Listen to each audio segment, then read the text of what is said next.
Hello, ladies and gentlemen, and welcome back to the channel. Welcome back to our Football Manager 23 beta save with Manchester City. The cat is not happy I've started talking and has decided to go away. I'm probably going to get in the way of the camera, and I also can't see now, so I'm going to have to move. Now, with what's been going on lately in our save, we have got back to top of the league, and we've had some incredible wins as well.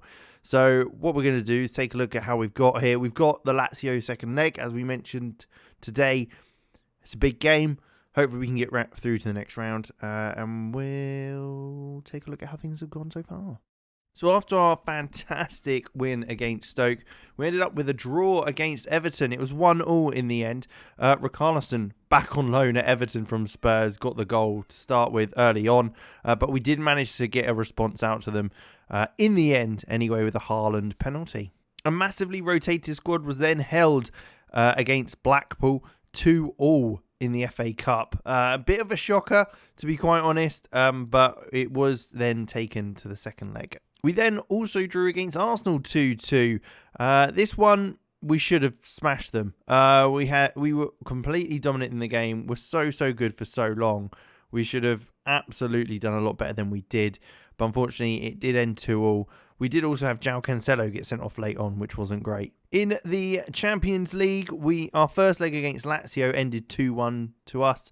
Haaland scoring a header in the first half. Lazio did respond as well with a simple free kick. Ultimately, we should have defended better there, but they did level things up. And then finally, we did manage to get the goal that really counted and ended up giving us a 2-1 win. Giovanni Reina bursting into the box and finishing that one.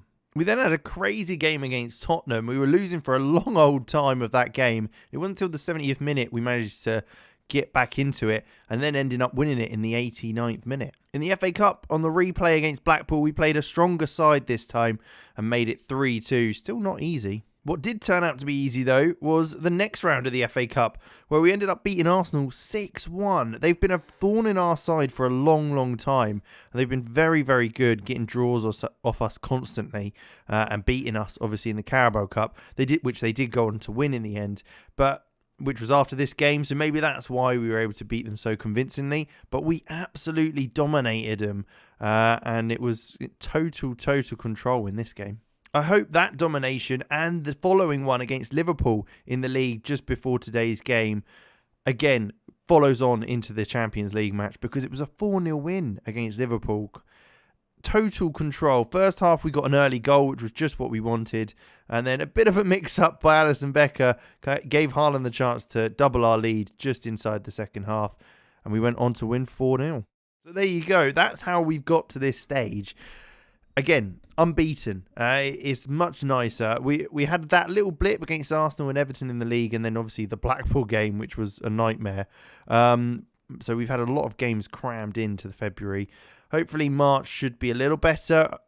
Fingers crossed we're home now against Lazio, so that's great. We've got Fulham in the quarterfinal of the FA Cup, so that's a great chance to get to the semi-finals and push on. So looking at the squad, Edison has been out for a while now with an injury, so we've had to play Stefan. That's why I think some of the games were a little bit on edge to start with. But to be fair, he's got better as time's gone on, and against Arsenal and Liverpool in the last couple of games, he's been absolutely fine. Only problem is we've only registered Edison in the Champions League, so he's going to have to play today. Little short on match fitness and a little tired, but I think should do fine. We've got a strong enough squad in front of him and players there to kind of sort things out. João Cancelo, John Stones, Ruben Diaz, Luca Netz at the back, Rodri, Jude Bellingham and Camavinga, then Bernardo Silva and Giovanni Reina, who's been very good of late, and then of course Erling Haaland up top. Phil Foden has been a little bit on and off the boil since coming back from injury, so we're trying to kind of ease him in, give him some game time every now and then, just to try and so he can catch some form at some point. But at the moment, Bernardo Silva Giovanni Reina has been absolutely fantastic at the moment. So you can't really argue with that. Lazio, though, a good side. They signed Højbjerg from Tottenham, who looks like he's actually on the bench for them just before the end of the transfer window, which I only found out when we played them in the first leg. Look at the size of him. Pebble is massive. But yeah, I think prime opportunity to go through. Lazio are obviously a good side. They've got like Milinkovic-Savic and a few other players, Romagnoli in there as well, with Immobile, Pedro. But I think we've got the players to be able to deal with them.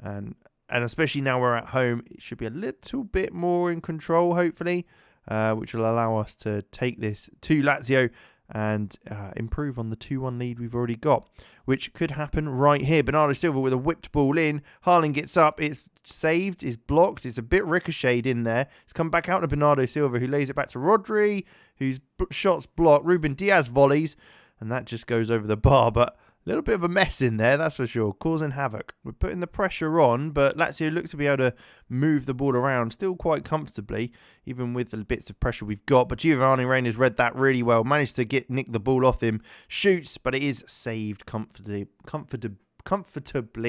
by Providal. It would help if I could speak a bit, but we're looking good. XG's strong, good number of shots on target. Would be nice to have a few more, but plenty of shots in general. And I mean, if we end the game 0-0, I'm not too bothered by that. That'd be absolutely fine. Kyle Walker I will bring on for João Cancelo just because he's a little bit... his fitness is dropping off a bit, and that's absolutely fine. They're almost interchangeable. I think João Cancelo may be a little bit better going forward, but defensively, Kyle Walker is, I'd say, stronger.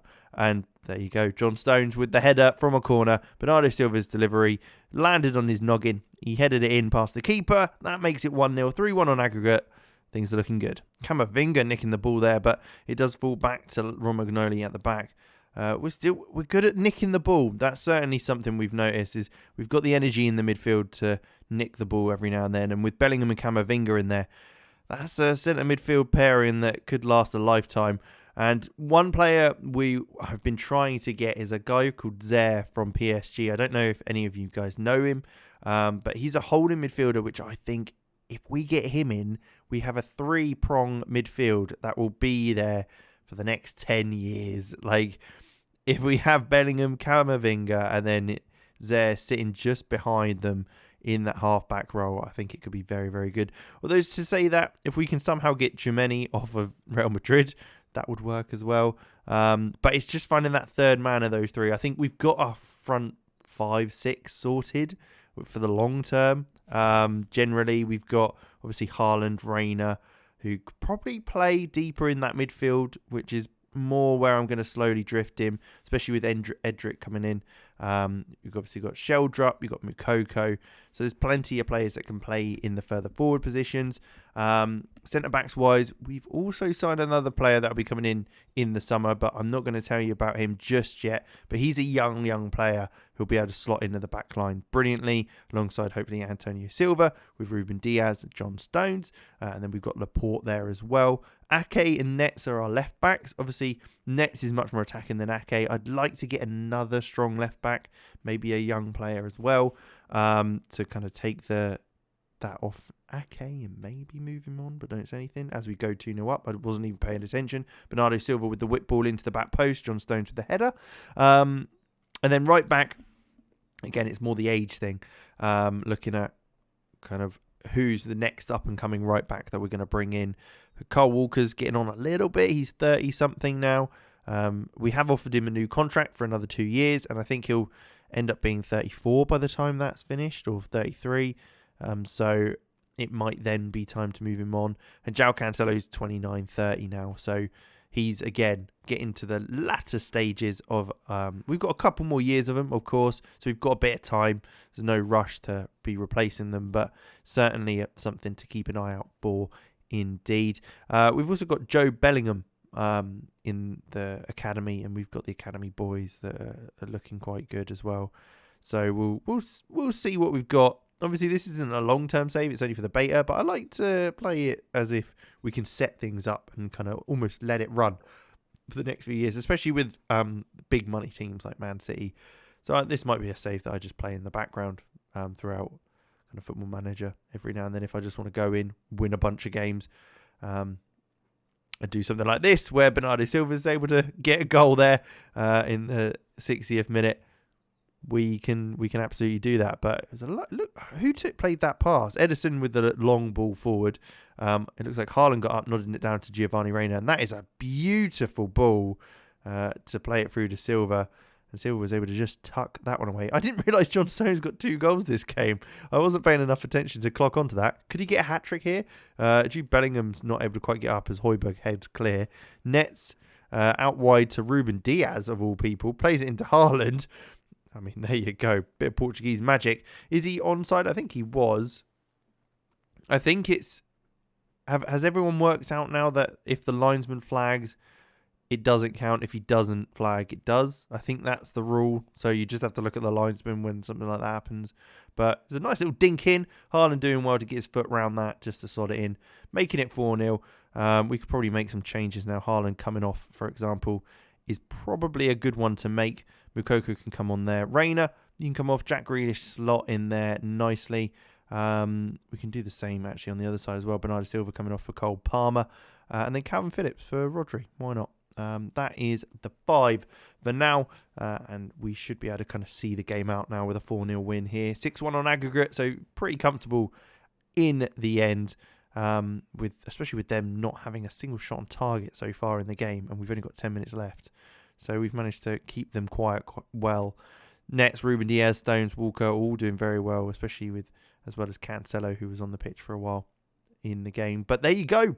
Brilliant win. 6-1 on aggregate. I was a little bit nervy after the first leg. I was thinking, maybe we've not quite got the juice to be able to do so. But we seem absolutely fine in that second leg. Let's see. Hopefully there'll be the draw coming up, which we can see who we've got in the quarterfinals. Man City youth friendly cancelled. Crikey. There's a few of those.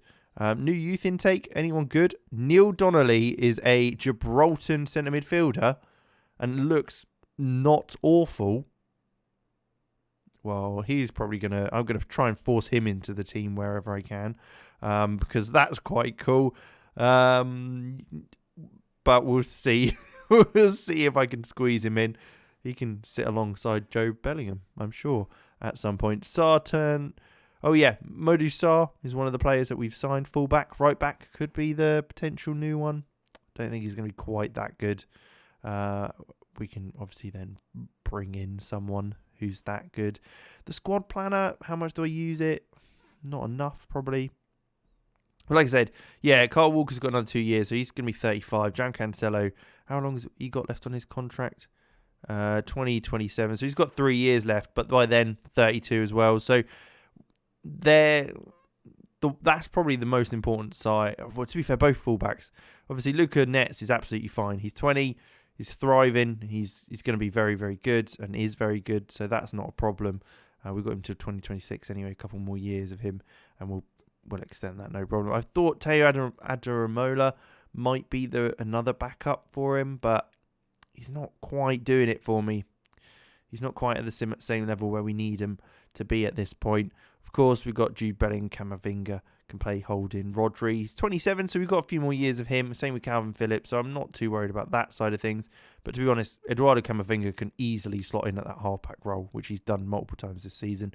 Kevin De Bruyne is obviously 32, getting on a little bit. Bernardo Silva as well, 29. So a few changes there. But Desiree Doué can certainly play in there. Reina, Camavinga, Bellingham. They're all players that are going to slot into those two roles really nicely. On the left wing, Riyad Mahrez will be leaving. He's not going to be sticking around, so we can just dump him right at the bottom.